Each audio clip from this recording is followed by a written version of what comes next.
Bonjour à tous et bienvenue au Forum Radio J dont vous êtes l'invité. Emmanuel Vargon, bonjour. Bonjour. Alors, à 5 mois de la présidentielle, le social est donc en tête des préoccupations des Français. Selon les sondages, le dossier du pouvoir d'achat devance même largement les problématiques liées à l'immigration et à la sécurité, dont on parle beaucoup dans le cadre de cette pré-campagne électorale. Alors, comment répondre aux attentes des Français? Comment les faire rêver? Et dans ce contexte, quelle peut être la martingale gagnante du futur candidat Macron? Et puis, quid du cas Zemmour? Comment en est-on arrivé à cette zémorisation des esprits et du débat présidentiel? Et puis, qu'est-ce que l'ascension fulgurante d'Éric Zemmour? Qu'est-ce que sa radicalité? Ses thématiques racistes, ultra-identitaires, pétainistes, révisionnistes au relent antisémite et autour d'une falsification de l'histoire dit de l'État de la France. Mais pour commencer, Emmanuel Vargon, qu'attendez-vous? Que faut-il attendre de l'intervention du président Macron qui va donc s'exprimer vendredi devant les Français? Alors, le président s'exprimera mardi devant les Français. Le président s'exprimera mardi devant les Français. Il fera un point sur la situation sanitaire. Nous sommes effectivement à un moment dans lequel il faut rester vigilant face à l'épidémie. L'épidémie n'a pas totalement disparu. Elle est plutôt en train de remonter, assez peu en France, un peu plus dans le reste des pays européens, beaucoup en Russie. Et nous avons une alerte de l'OMS qui dit que dans le continent européen, Russie inclus, c'est important parce que en Russie ça flambe, il pourrait y avoir jusqu'à 500 000 décès supplémentaires. Donc c'est important de rappeler que l'épidémie est toujours là, que la 3e dose est utile pour les plus de 65 ans, pour les personnes plus jeunes avec des risques, qu'on doit continuer les gestes barrières, le masque, et c'est très cohérent avec ce que le Premier ministre a dit en Haute-Savoie, vous savez, sur les stations de ski. Les stations de ski vont rouvrir, les remontées aussi, mais si le taux d'incidence augmente au-delà de 200, là, on remettra en place passe et masque. C'est ce qu'a dit justement, oui, c'est ce que vous dites, ce qu'a dit le Premier ministre dans le cadre de ce déplacement en Haute-Savoie. Mais est-ce que cette intervention du président signifie que l'évolution de l'épidémie est préoccupante? L'épidémie n'est pas finie. Et donc, nous devons être vigilants. On n'en est pas au stade du préoccupant, mais nous devons être vigilants et nous adapter en permanence. C'est ce que nous faisons aussi en remettant le masque à l'école dans les départements dans lesquels l'incidence est au-dessus de 50 cas. Nous savons que nous allons devoir continuer à nous ajuster en permanence. Quand les choses s'améliorent, ça permet de réduire les restrictions. Quand les choses redeviennent préoccupantes, il faut être un petit peu plus contraignant. Et nous avons besoin d'aborder l'hiver dans cet état d'esprit. Est-ce que nous sommes, selon vous, selon ce qui a été dit, je crois, mercredi au Conseil des ministres, au début d'une 5e vague? Non, je ne crois pas qu'on puisse dire ça. Mais l'épidémie ne fait qu'évoluer en réalité. Donc je crois vraiment que ce qui est important, c'est notre capacité, 1, à être extrêmement vigilant, à ne jamais lever la garde, et 2, à nous adapter en permanence à cette évolution.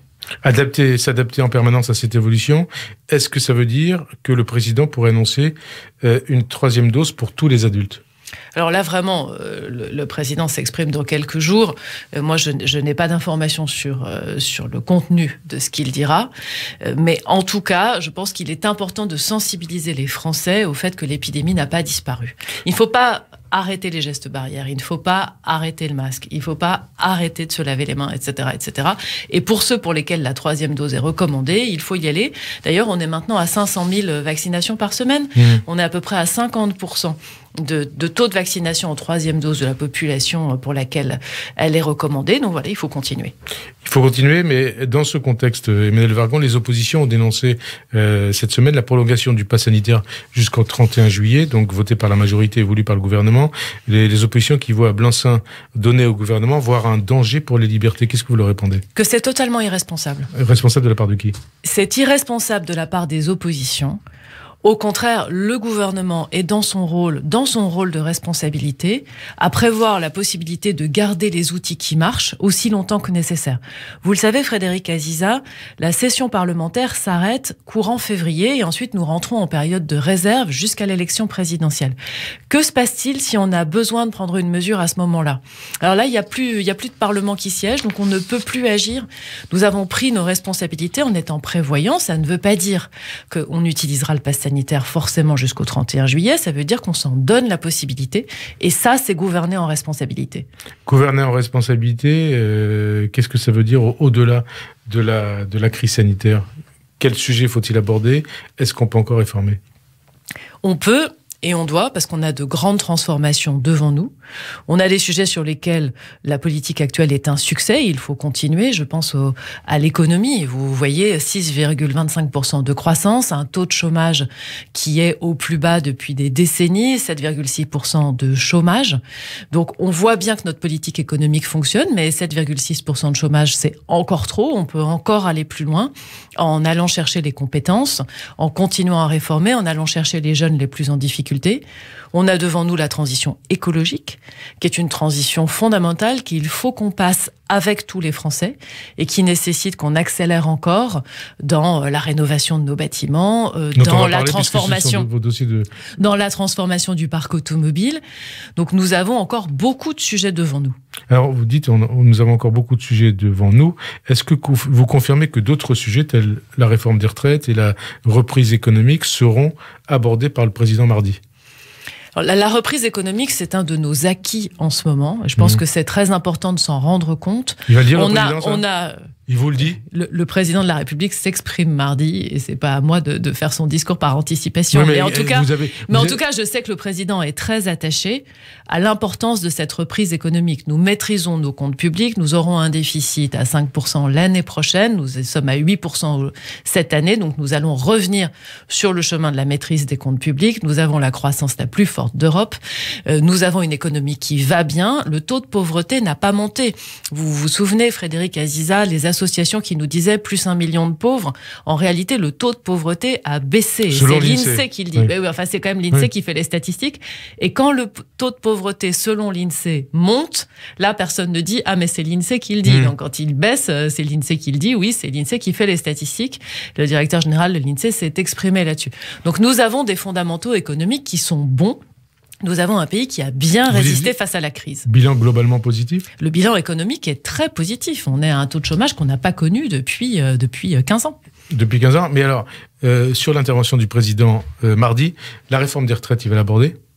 Il va falloir attendre mardi. Oui, mais alors on a l'impression d'ailleurs, quand on vous entend et quand on entend les autres ministres, que les ministres en fait sont au courant de rien. C'est normal que le président de la République prépare ses discours jusqu'au moment où il les prononce, oui, sans le travailler dans le collectif du Conseil des ministres forcément. Donc tout ça est tout à fait normal. Nous connaissons très bien les grandes orientations politiques du président auxquelles nous adhérons et du Premier ministre d'ailleurs. Voilà, le soutien à l'activité économique, une activité qui va bien, la lutte contre la pauvreté, la suite des grandes transformations du pays. Et après, le président s'exprime quand il le souhaite, au moment où il le souhaite, et c'est normal. Quand il intervient de manière solennelle devant les Français, il consulte ses ministres ou il travaille tout seul?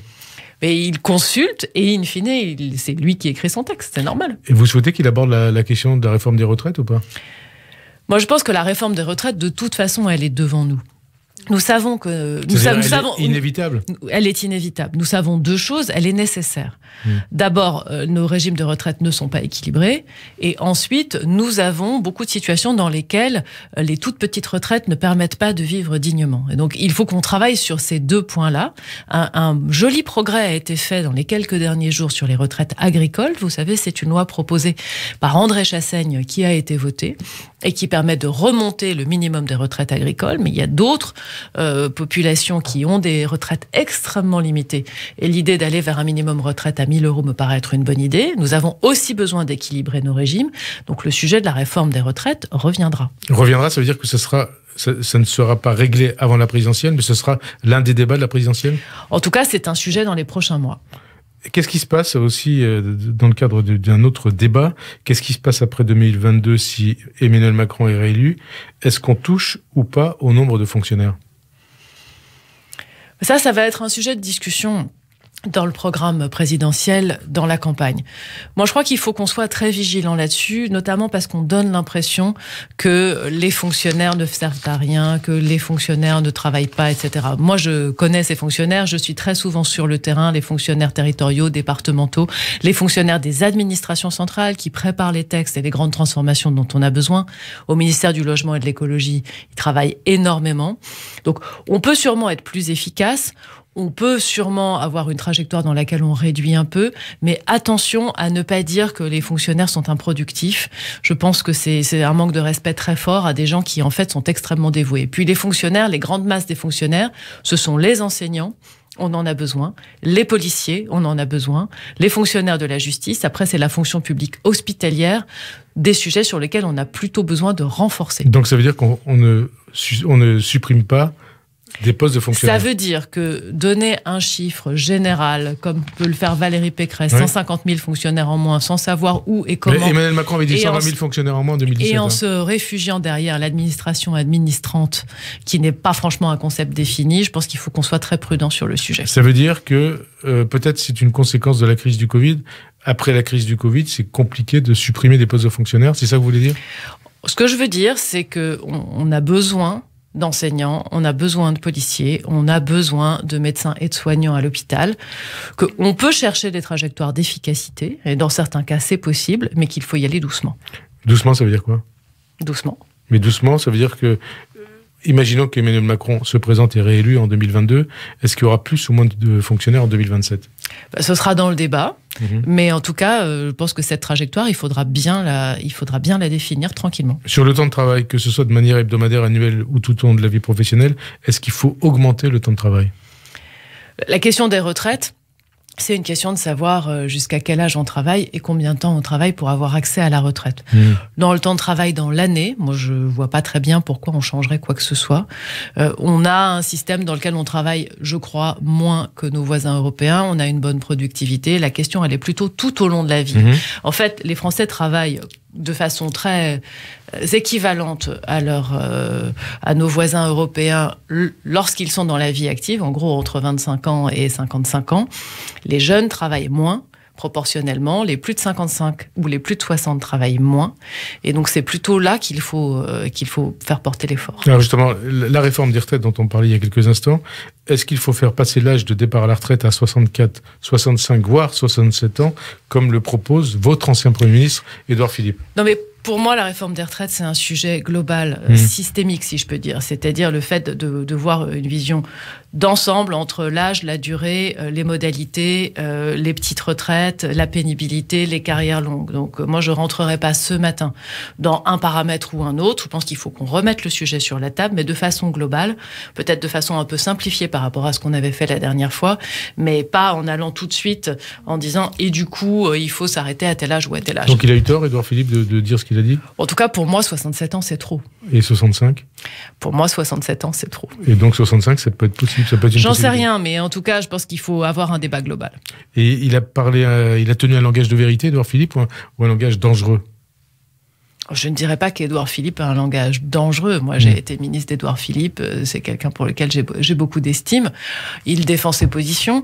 Donc, je ne dirais pas que c'est un langage dangereux. Après, encore une fois, pour moi, la réforme des retraites est une réforme dans laquelle il faut remettre tout sur la table en même temps.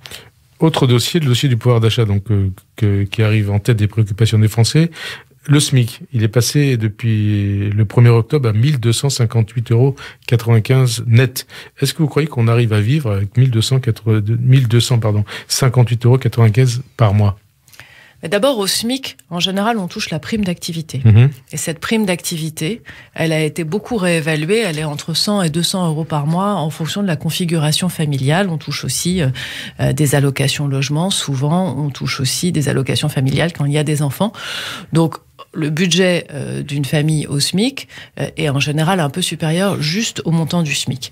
Mais après, de mon point de vue, la question n'est pas tant le SMIC que la progression de carrière et la progression des salaires, d'où l'importance des négociations de branche et du fait que les échelles de salaire se réouvrent. Parce qu'on pas rester smicard toute sa vie. Voilà, on a beaucoup de Français qui sont au SMIC et qui restent durablement au SMIC, pour lesquels les perspectives de progrès et d'évolution sont insuffisantes. Et donc, bien sûr, on se polarise sur le SMIC, mais en réalité, c'est plutôt l'échelle des salaires, la manière dont on l'ouvre et la manière dont on peut progresser qui est importante. Valérie Pécresse, elle propose d'augmenter les salaires de 10%. Mélenchon, il propose un SMIC à 1 400 € net mensuel. Est-ce que ces deux propositions vont dans le bon sens? Est-ce que l'augmentation des salaires que propose Valérie Pécresse n'est pas une mesure de gauche, vous qui venez de la gauche et qui vous réclamez de la gauche, de territoire de progrès? Vous êtes à territoire de progrès, l'aile gauche de la majorité. Alors moi, je suis présidente du Conseil national de territoire de progrès. Territoire de progrès, c'est le parti à l'intérieur de la majorité qui défend des valeurs sociales, des valeurs de gauche. Toujours dans l'idée du dépassement. On est toujours auprès du président de la République et du Premier ministre dans cette idée-là. Après, une fois qu'on a dit plus 10% des salaires, on n'a pas dit comment ça fonctionne. Donc, mais c'est souhaitable ou pas? Je pense que c'est souhaitable. D'augmenter 10% des salaires? Non, j'ai pas fini ma phrase, Frédéric Azida. Je pense que c'est souhaitable qu'il puisse y avoir des négociations en entreprise quand les entreprises en ont les moyens pour augmenter les salaires et notamment pour augmenter les salaires dans ces perspectives de progression de carrière. Les négociations peuvent avoir lieu soit dans les entreprises, soit dans les branches. Après, 10%, c'est un chiffre posé comme ça qui n'est pas vraiment argumenté. Nous, ça fait partie... Elle dit ici, Valérie Pécresse a dit, pour augmenter les salaires de 10%, il faut justement supprimer des postes de fonctionnaires et faire passer l'âge de la retraite à mais si on augmente les salaires dans les entreprises, ça veut dire qu'elles payent les entreprises pour augmenter les salaires, parce que c'est pas de la dépense publique. Donc vous voyez bien que c'est pas la même chose d'augmenter les salaires dans les entreprises d'un côté et de maîtriser la dépense publique de l'autre. Nous, ça fait partie des sujets chez Territoire de Progrès sur lesquels on travaille. Donc chez Territoire de Progrès ou au sein de la majorité? Chez Territoire de Progrès, au sein de la majorité. Territoire de Progrès est un parti de la majorité, fera des propositions avec la majorité pour que dans la campagne, on puisse être présent sur ces sujets.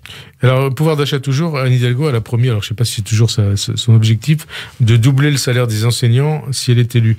Est-ce que ça aussi, c'est pas une mesure de justice sociale, Emmanuelle Vargon? Ça fait vraiment partie des promesses de campagne un peu démagogiques. Et d'ailleurs, elle est revenue en arrière, Anne Hidalgo, puisque dans une interview, elle a dit non, mais c'était pas vraiment doublé. C'est pour ça que j'ai dit, je sais pas si c'était passé de 1400 à 2400, et c'est sur 5 ans, et c'est surtout la fin de carrière. On voit bien que là, pour le coup, doubler le salaire de tous les enseignants juste après la présidentielle, je crois que ça coûte entre 50 et 80 milliards d'euros par an. Donc, c'est juste totalement irréaliste. Après, tous ces sujets-là, c'est des sujets sur lesquels, en fait, le gouvernement a déjà très largement agi. Parce que le pouvoir d'achat des salaires, notamment autour du SMIC, on a passé la prime d'activité de 5 milliards à 10 milliards. On l'a passé de 100 à 200 € en moyenne. Donc, pendant qu'on a des propositions de campagne de Mme Pécresse ou de Mme Hidalgo, en fait, on l'a déjà largement fait. Les salaires des professeurs, c'est Jean-Michel Blanquer qui a commencé la revalorisation. Et c'est vrai aussi pour les soignants avec le Ségur de la santé. Donc, on a un peu l'impression que pendant que certains candidats ou candidates font des propositions, en fait, ils ne font que reprendre des choses qui sont déjà mises en place par ce gouvernement. Alors, on en vient à votre domaine de compétences ministérielles, Emmanuelle Vargon, et d'abord cette sortie qui a fait polémique autour de la maison individuelle que vous avez qualifiée d'impasse et de non-sens écologique, économique et social. Est-ce qu'on se remet facilement d'une telle polémique? Certains disent d'une telle bévue, Emmanuelle Vargon. Alors, cette phrase, telle que vous la citez, je ne l'ai pas prononcée. En revanche, j'en ai prononcé une dans un discours prospectif, disant que le pavillon avec jardin, loin de tout, n'était plus soutenable et qu'il allait falloir inventer un nouveau modèle. Ce que je voulais dire, et ce que je dis toujours, c'est que dans l'aménagement du territoire, quand on construit des lotissements très loin des villes, pour répondre à un rêve, au rêve des Français que je respecte, on place parfois ces mêmes Français dans une situation difficile. Et d'ailleurs, il y avait un article très intéressant dans Libé d'hier d'une jeune femme écrivain qui raconte sa jeunesse dans un quartier pavillonnaire et qui raconte à quel point c'était l'enfer. Difficile, pourquoi? Parce qu'il n'y a pas de commerce? Difficile, parce qu'il n'y a pas de commerce. Service public? Difficile parce qu'il n'y a pas de commerce. Difficile parce qu'il n'y a pas de service public. Difficile parce que la relation avec les voisins qu'on imagine idyllique, elle ne l'est pas forcément. Donc difficile parce qu'on se sent enfermé, parce qu'on dépend à 100% de la voiture, y compris quand on est jeune et que le permis de conduire, ça n'est qu'à 18 ans. Difficile quand on vieillit, parce que des personnes âgées dans des lotissements, dans des maisons qui ont des escaliers qui sont loin de tout, elles ne peuvent plus rester à domicile.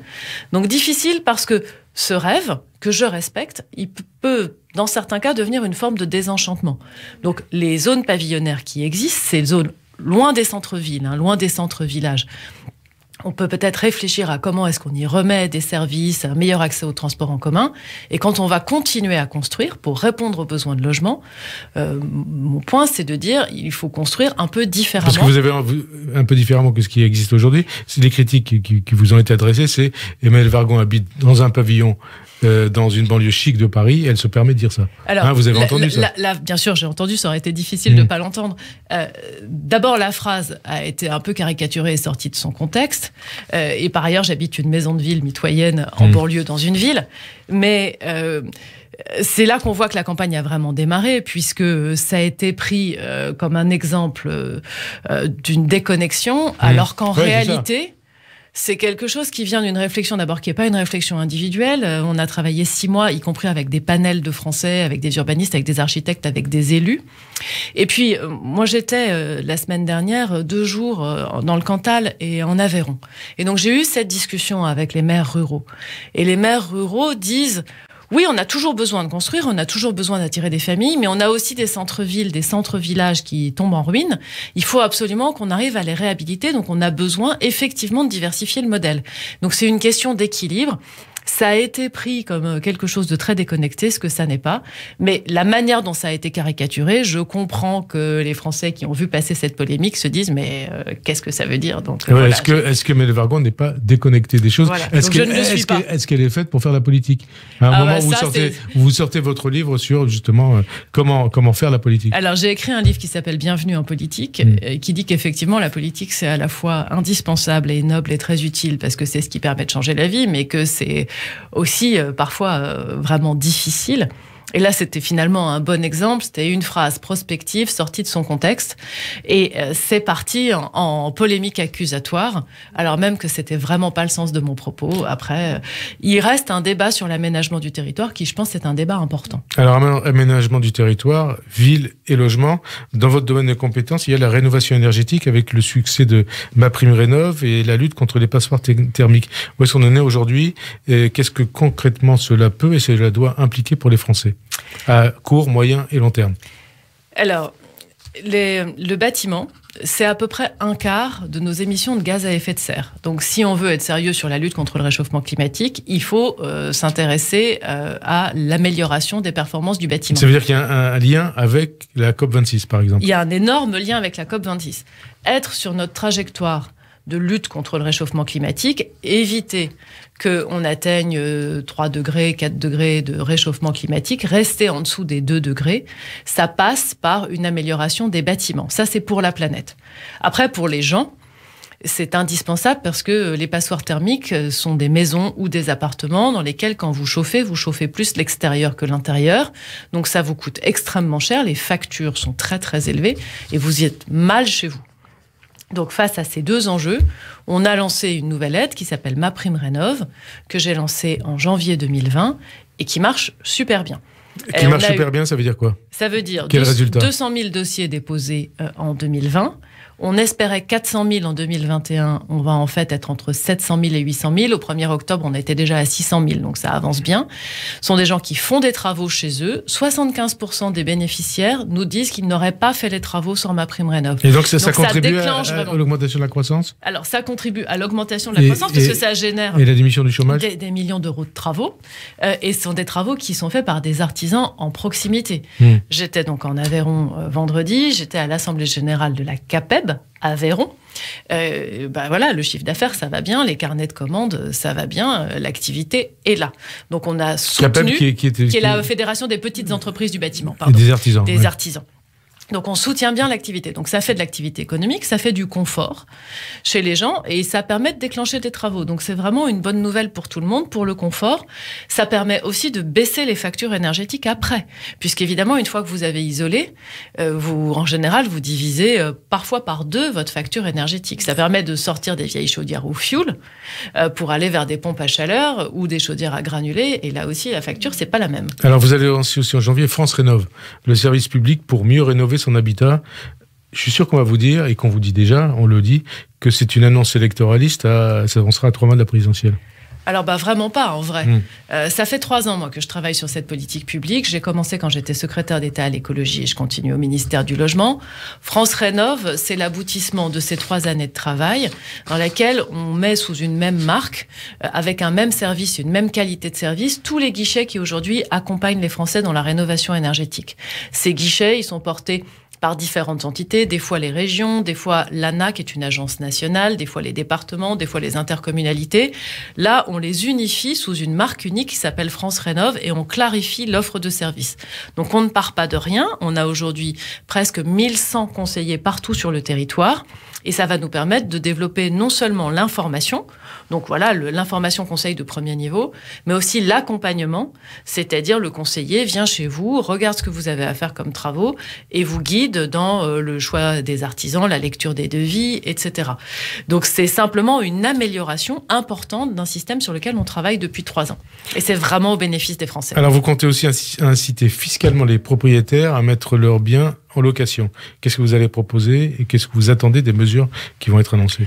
La politique du logement, en fait, elle marche sur 2 jambes. Une qui consiste à rénover et à améliorer l'existant, et l'autre qui consiste à développer l'offre pour que tous les Français puissent se loger dans des conditions dignes et qu'ils puissent avoir accès à un logement abordable. Pour ça, on a bien sûr le logement social, mais pas que. La politique du logement, elle ne se réduit pas au logement social. C'est aussi tout le parc privé. Vous savez, les locataires sont locataires à 61% de propriétaires privés. Donc les propriétaires privés sont extrêmement importants pour que les locataires puissent avoir accès à un logement. Ces propriétaires privés, je souhaite leur proposer un meilleur régime fiscal. C'est-à-dire ? Ça va s'appeler, ça s'appelle déjà, mais on est en train de l'améliorer, louer abordable. Et l'idée, c'est de dire, si vous mettez sur le marché un logement et que vous le mettez un peu en dessous des prix du marché, et le système sera par rapport au loyer réel, donc soit à moins 15% des loyers de marché moyens, soit même à moins 35%. Et si vous louez à des gens dont les ressources sont plafonnées, mais ça concerne à peu près 80% des Français, alors votre régime fiscal s'adapte et du coup votre rentabilité sera maintenue. D'une certaine manière, c'est un peu l'amendement Coluche du logement. L'amendement Coluche du logement. Voilà. Le régime fiscal s'adapte. Ça veut dire que... Ça veut dire que vous aurez une réduction d'impôts. Oui. Et donc, si votre loyer est au prix du marché, vous êtes dans le régime fiscal normal, ça s'appelle la fiscalité des revenus fonciers, et puis qui s'additionne à vos revenus qui s'additionne à vos revenus, et puis qui sont taxés à votre taux normal d'impôt sur le revenu. Si vous rentrez dans ce régime loué abordable, vous aurez une réduction d'impôt. Et cette réduction d'impôt compensera en gros le manque à gagner si vous louez moins cher. Donc en gros, vous pouvez louer moins cher avec une rentabilité équivalente. C'est un acte citoyen, vous louez moins cher, vous contribuez à ce que des Français puissent se loger. Et en louant moins cher, la fiscalité s'ajuste pour que votre rentabilité soit maintenue. C'est en ce sens-là que je parle d'amendement Coluche du logement. Amendement Coluche du logement. Et les logements sociaux, Emmanuel Wargon, faut-il imposer, puisqu'on en parle depuis des années, voire des dizaines d'années, imposer la construction de logements sociaux aux communes qui ne le souhaitent pas? Comment y parvenir? Et qu'attendez-vous du débat parlementaire qui va avoir lieu, je crois, en décembre à ce sujet? Alors, depuis 2000, et la loi qui s'appelle SRU, on impose des logements sociaux dans les communes qui n'en ont pas assez, là où il y a des vrais besoins. Et je suis, moi, pour que nous maintenions cette obligation. C'est nécessaire pour qu'on ait des logements sociaux partout et qu'on n'ait pas des communes un peu ghetto dans lesquelles on a tous les logements sociaux d'une région et puis à quelques kilomètres des communes dans lesquelles il n'y en a pas du tout. Logement social, c'est aussi le logement de la classe moyenne. Et donc, on a besoin de logements sociaux partout. On a à peu près 2 millions de familles qui sont en attente d'un logement social. En Île-de-France, les délais d'attente commencent à tangenter les 10 ans. Donc, on voit bien qu'on a besoin de plus de logements sociaux. Ça fait longtemps que ça dure. Mais là, ce qui se passe actuellement, c'est qu'il y a moins de rotation dans le logement social et du coup, il y a moins d'attribution. Et puis, il y a eu un trou dans le volume de construction des logements sociaux avec la crise Covid et les élections municipales d'ailleurs. Ça reprend, mais on a besoin d'aller plus loin. Mais on ne construit pas 2 millions de logements sociaux en On n'en construira pas 2 millions. On en agrée entre 100 et 120 000 chaque année. Après, encore une fois, le logement social, c'est pas la seule solution pour se loger dans de bonnes conditions, mais c'est indispensable. Donc, je suis pour qu'on prolonge cette obligation faite aux communes d'avoir 20 ou 25% de logements sociaux. La loi de 2000 s'arrête en 2025, parce que le législateur en 2000 pensait qu'entre 2000 et 2025... 25 ans, 25 ans, ça suffisait. C'est un délai important, oui. Visiblement pas. Et donc, on la rend permanente. Et c'est ce débat qui arrive à l'Assemblée nationale en décembre. Et ce sera un beau débat. Alors, on va parler plus politique. On parlait de l'intervention du président de mardi au début de cette émission. Est-ce que s'il a décidé de parler, ce n'est pas aussi parce que le phénomène Zemmour l'inquiète et qu'il faut lui répondre à Éric Zemmour? Je ne crois pas qu'il y ait un lien entre l'intervention du président et le phénomène Zemmour. Après, c'est vrai que le phénomène Zemmour est un phénomène inquiétant. Et ce phénomène Zemmour, il est aussi très très largement monté par les médias, pour le coup. Parce que vous savez, il y a une étude qui est sortie il n'y a pas longtemps. 14 000 articles de presse et passages médias depuis septembre sur Zemmour. Donc Zemmour, c'est aussi quelque chose une espèce de monstre qu'on fabrique collectivement. Et pourtant, le CSA ne dit rien. Pour l'instant, il n'est pas candidat. Oui, mais est-ce que vous souhaiteriez que, en dépit du fait qu'il ne soit pas candidat, que le CSA dise il faut peut-être modérer les interventions d'Éric Zemmour dans les médias? Je ne sais pas si c'est une question de gendarme ou de loi. Je pense que c'est aussi une question de responsabilité. On parlait de responsabilité tout à l'heure. Il y a une espèce d'attraction, répulsion, fascination, parce que c'est aussi quelque chose de nouveau. Éric Zemmour, c'est un polémiste, en fait. C'est un polémiste qui attaque, qui dénonce, qui ne propose pas grand-chose, voire rien du tout. Et j'espère qu'à un moment, on sortira de la fascination de ce phénomène nouveau et qu'on se rendra compte que derrière l'outrance et la dénonciation, en fait, il n'y a pas de proposition. Éric Zemmour, tout son discours, c'est un discours de bouc émissaire. Tout va mal à cause des immigrés, et d'ailleurs, tout va mal à cause de la prise de pouvoir des femmes. J'en profite pour le dire à votre micro. On va parler de ce que propose de la rhétorique d'Éric Zemmour. D'abord, Zemmour, est-ce qu'il peut être un danger pour Emmanuel Macron? Est-ce qu'il peut jouer en 2022 le rôle qu'a joué Emmanuel Macron en 2017? Moi, ce que je vois, c'est un président de la République avec une bonne cote de popularité, avec une confiance assez forte des Français. Et donc, voilà, je vois un président qui est là où il doit être. D'ailleurs, le président de la République, pour l'instant, il est président de la République. La candidature se posera probablement plus tard. En janvier ? On verra bien. Moi, je souhaite qu'il soit candidat, évidemment. Donc, c'est trop tôt pour avoir une interprétation sur ce que donnera cette campagne. Mais je pense qu'il faut qu'on arrête d'être comme le lapin dans les phares avec Éric Zemmour, totalement fasciné, et qu'on regarde ce qu'il propose, ou ce qu'il ne propose pas, d'ailleurs, véritablement. Toujours sur Emmanuel Macron.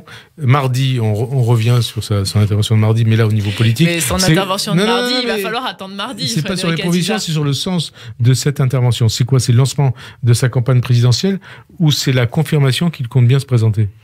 Il va vraiment falloir attendre mardi pour savoir ce que le président dira. Et alors, vous dites, je souhaite qu'il soit candidat, mais une candidature Macron, une nouvelle candidature Macron, ça aurait quel sens?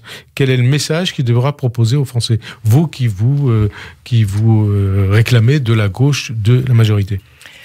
Le message que le président porte aujourd'hui, que le gouvernement porte aujourd'hui, que la majorité porte aujourd'hui, c'est un message de transformation nécessaire du pays face aux grands enjeux.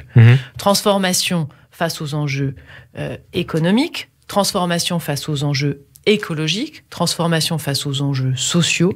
Je crois que le président a démontré à la fois sa capacité à réformer. Je pense par exemple aux ordonnances travail du début du quinquennat qu'on a tous oublié. Et on voulait reprocher les ordonnances parce que les oppositions disent les ordonnances, c'est pas une bonne méthode mais n'empêche de gouvernance. On a retrouvé un point d'équilibre sur le fonctionnement du marché du travail qui concourt beaucoup au fait qu'on a un taux de chômage le plus bas depuis extrêmement longtemps. Je pense à la réforme de l'apprentissage. Et depuis cette réforme de l'apprentissage, on a des chiffres inédits en matière de nombre d'apprentis.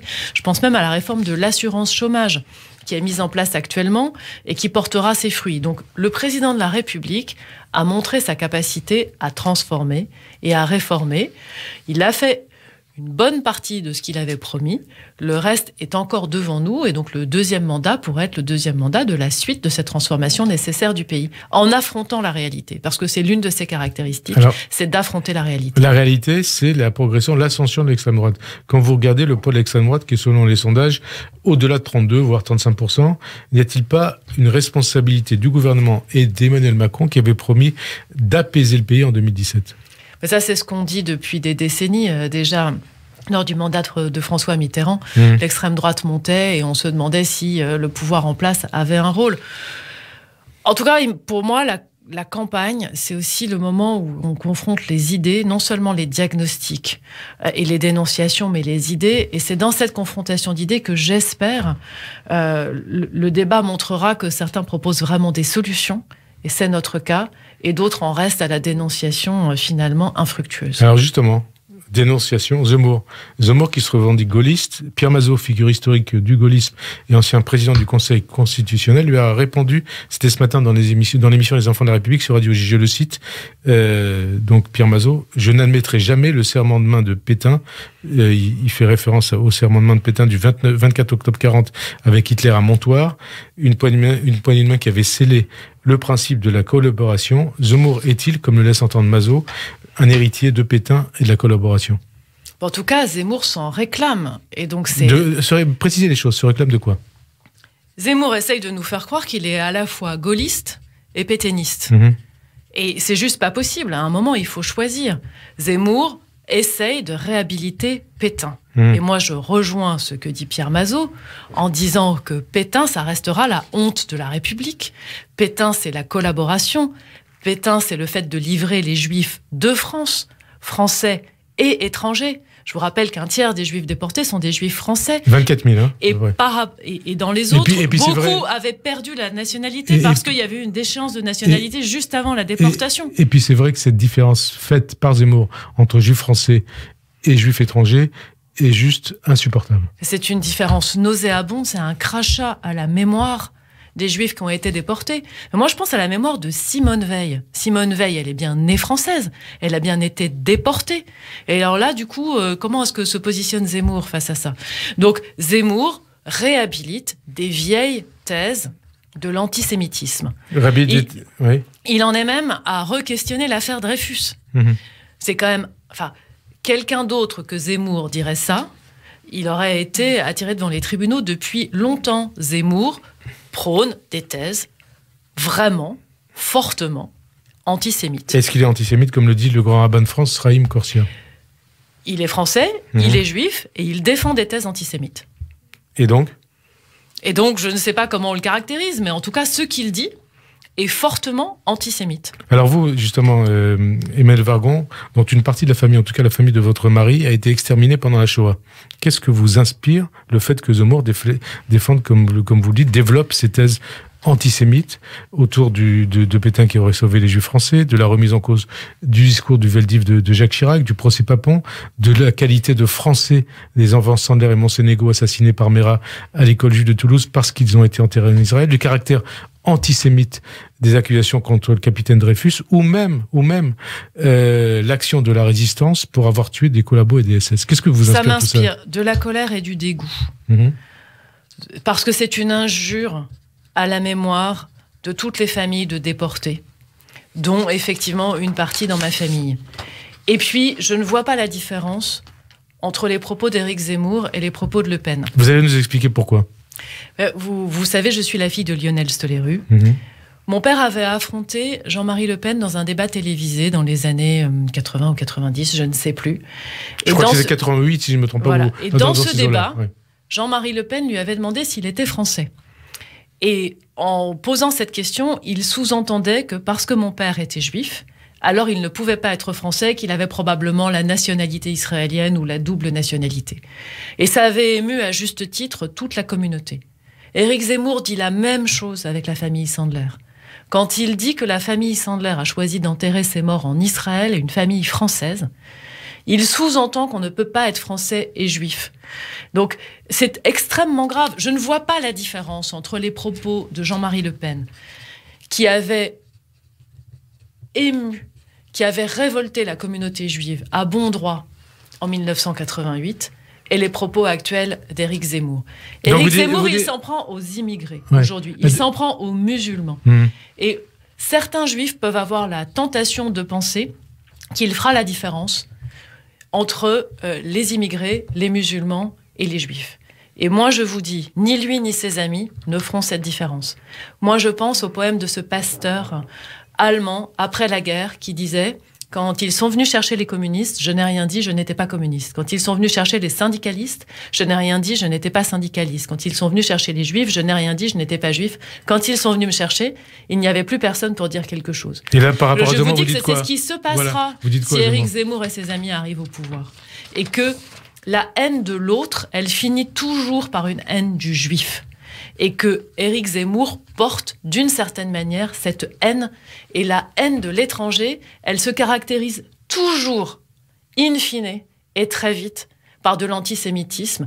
Et les gens qui sont avec Éric Zemmour et qui le soutiennent sont dans cette philosophie, cette manière de voir les choses nauséabonde depuis toujours. Donc faisons attention au monstre que nous sommes en train de créer collectivement. Au monstre que nous sommes en train de créer collectivement. Et vous dites aussi, donc Zemmour donc, défend des thèses antisémites, mais il est aussi profondément raciste, comme le dit le grand rabbin Corsia, évidemment raciste. Et ça, c'est inacceptable. De toute façon, il a été condamné pour injure raciale. Donc oui, parce qu'il assimile... En fait, Zemmour assimile chacun à son origine, à son identité donnée, et donc ça, c'est la définition même du racisme. Quand on compte le nombre de joueurs noirs dans l'équipe de France, quand on dit les musulmans n'auraient pas le droit avec moi de porter un prénom musulman, quand il dit aussi qu'il voudrait expulser les 2 millions d'étrangers de France, tout ça. Oui, il est aussi contre les boucheries halal et du coup, ce sera intéressant de savoir ce qu'il pensera de la cache-route. Il est contre le port de la kippa dans l'espace public qu'il a comparé à l'étoile jaune en 2016. Et donc, effectivement, cette invective contre les étrangers, contre les immigrés, contre les musulmans, c'est une invective de haine. Et quand on libère la haine, elle ne s'arrête pas. Zemmour aussi, donc comme vous dites, qui se revendique comme juif, qui défend donc des thèses révisionnistes, crypto-pétainistes, au relais antisémite. Est-ce que ça ne fait pas de lui un faire-valoir, un alibi, une caution pour les antisémites? Si, bien sûr. Si, bien sûr quoi? Précisez les choses. Quand Jean-Marie Le Pen dit, comme il est juif, on ne peut pas le taxer d'antisémitisme, on voit bien toute l'ambiguïté. Donc je ne sais pas quel est le vrai problème in fine d'Éric Zemmour. Je ne sais pas si Éric Zemmour dirait la même chose s'il était grand, s'il était blond, s'il était baraqué, s'il avait les yeux bleus. Je ne sais pas où est la question de son identité. C'est une question personnelle. Mais en tout cas, il ouvre la porte à un antisémitisme qui avait été réfréné, un vieil antisémitisme de droite qui avait été réfréné. Et alors, est-ce que vous comprenez, est-ce que vous approuvez les manifestations anti-Zemmour qui se multiplient devant les salles où il mène campagne autour de son livre officiellement? Moi, je suis contre la violence, évidemment. Non, mais je ne parle pas de la violence, je parle des manifestations. Après, dire ce discours est inacceptable, il y a plusieurs manières de le dire, et le dire dans la rue, pourquoi pas. Dernière question sur Zemmour. Et en dépit de tout ce que vous dites, de tous les constats que vous pouvez faire, un certain nombre de juifs, on peut citer d'ailleurs quelques-uns, Gilles William Gonadel, l'avocat, le journaliste Clément Valrénal, ou encore Sarah Knafo, qui est sa conseillère numéro 1, le soutiennent Zemmour et font du prosélytisme pour lui, d'autres même le financent. Qu'est-ce que vous en pensez? Qu'est-ce que vous leur dites? Moi, je leur dis de réfléchir, de réfléchir aux conséquences que ça aura pour la communauté nationale et pour la communauté juive en France. C'est-à-dire, est-ce que vous croyez, vous dites propos qui reprennent des thèses antisémites, il peut faire monter l'antisémitisme? D'une certaine manière, je pense qu'il est en train de décomplexer une forme d'antisémitisme. Enfin, c'est quand même la première fois depuis très très longtemps qu'on entend on entend revenir sur le procès de Dreyfus en disant que peut-être que Dreyfus était coupable. C'est-à-dire des choses qu'on pensait quand même avoir laissées derrière nous. Oui, je pense que c'est dangereux. En tant que juive, quand vous voyez des juifs soutenir Zemmour, qu'est-ce que ça vous fait? Je me dis qu'il faut vraiment, encore une fois, qu'ils réfléchissent à ce qu'ils sont en train de faire en soutenant quelqu'un qui, in fine, ne défendra pas les étrangers, ne défendra pas les juifs, ne défendra pas le vivre ensemble. Alors, deux, trois dernières questions. 2022, sur quoi ça va jouer? Sur la gestion de la crise sanitaire, sur le régalien, sur l'immigration ou sur le social? Ou sur d'autres thèmes? L'immigration est très loin dans les préoccupations des Français dans tous les sondages. Ça arrive entre 7e, 8e, 10e position, avec avant la santé, le pouvoir d'achat, le bien vivre et les sujets écologiques. Donc j'espère que cette campagne se jouera sur les thèmes qui sont importants pour les Français. On parlait d'écologie tout à l'heure. Il y a aussi la transformation de la voiture à faire. On a besoin de voitures partout en France, mais il faut qu'on aille plus vite vers des voitures électriques. Il faut qu'on aille aussi plus vite vers des alternatives possibles. Donc on a des vrais sujets très concrets pour les Français. J'espère que la campagne se jouera plutôt là-dessus. Est-ce qu'il y a une martingale gagnante pour Emmanuel Macron? Quelle est, selon vous, la martingale gagnante pour Emmanuel Macron? Emmanuel Macron, il a montré qu'il était capable de travailler avec des hommes et des femmes de bonne volonté, de droite et de gauche. Territoire de progrès fait partie de cette majorité, comme d'autres composantes de la majorité, pour affronter les vrais problèmes des Français et proposer des transformations profondes sur l'égalité des chances, par exemple, dont on n'a pas parlé avec le dédoublement des classes. Pour moi, c'est ça la martingale d'Emmanuel Macron.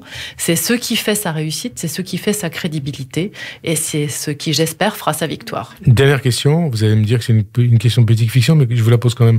Qu'est-ce que vous faites en cas de duel Éric Zemmour-Marine Le Pen au second tour? Ah non, ça, je me refuse à imaginer cette hypothèse. Mais qu'est-ce qui se passe si vous... Je ne sais pas.